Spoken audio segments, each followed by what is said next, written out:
Nangilaw nga pala kami mga ka-dreamers sa dagat at nakakuha kami ng iba't ibang seafood. Nanguha rin kami ng balatan sapagkat may nagsasabi nga na nakakain ito at pwedeng gawing chicharon. Siyempre nakakita rin kami ng walu-walo. Ngayong gabi nga pala mga ka-dreamers ay napakalaki ng hibas dito sa amin. Kaya naman manghihibasan kami para makapanguha nga ng mga lamang dagat. Medyo matagal-tagal na rin nga pala mga ka-dreamers akong hindi nakararanas manghibasan. Kaya naman hindi na rin makakain ng mga seafoods. Ay saktong-sakto naman narito nga kami sa Buena Vista ay napakalaki ng hibas ng dagat. Napakaganda nga rito sapagkat hindi mo kailangan ng bumili. Hindi mo na kailangan din pumunta sa palengke para makakain lamang ng ganito. Dahil dito sa amin sa probinsya, ikaw mismo ay maaring makapanguha nga sa dagat. Sobrang mahal pa naman ng ganitong mga bilihin lalo na ang mga katang. Pero dito sa amin ang kailangan mo nga lamang ay mangilaw. Kailangan mo rin syempre mag-ingat kasi maaari kang masipit ng katang. O diba kahit napakaliit pa nga nito ay talagang nanlalaban. Hindi ko na pinatawad kasi lamang tiyan din yan.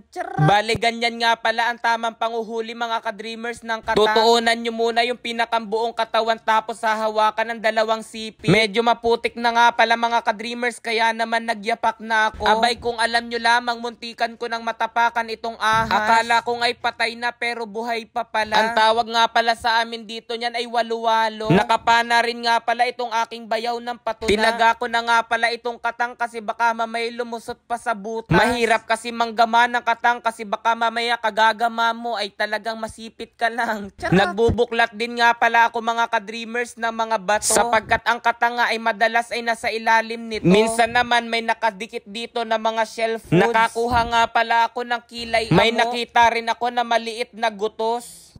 Aray ko! Dumidikit lang yan. Dumidikit pala yun. Dumidikit lang yun. Ayun na, masuot yan. Bilis.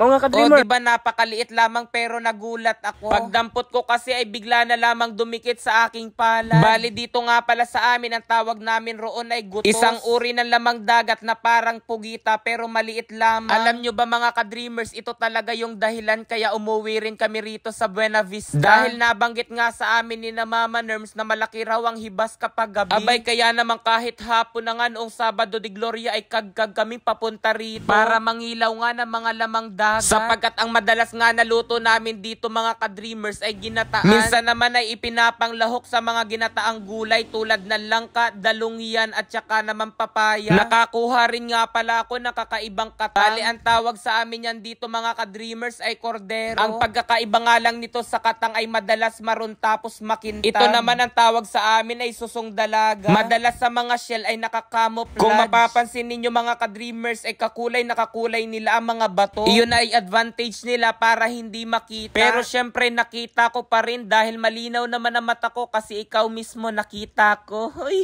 Nakakita rin kami mga ka-dreamers ng iba't ibang variant nga ng balatan. At ito nga ang isa'y mahaba na mapayat tapos kulay. Marami nga pala mga ka-dreamers akong napapanood nga na kumukuha nga niyan tapos ginagawang chicharon. Kaya naman parang nagkaroon na naman ako ng curiosity at gusto ko na namang gayahin. Sa inyo ba mga ka-dreamers, anong tawag nyo riyan sa sinasabi kong balatan? Sa amin kasi balatan ang tawag pero kapag mayaman ka, sea cucumber. Hindi ko alam kung bakit pero dahil siguro kaya sea cucumber nasa dagat yung pipino. Tsaka halos kahawig din naman talaga siya ng pipino, kulay black nga lang. Medyo tumataib na rin nga pala mga ka-dreamers o nagiging high tide na kaya umuwi na kami. At sa loob nga pala ng isang oras na pangingilaw ito yung aming nakuha. Medyo kaunti lamang kumpara sa nakukuha ng iba. Halay hanggang dito na lamang muna mga ka-dreamers. Bye-bye!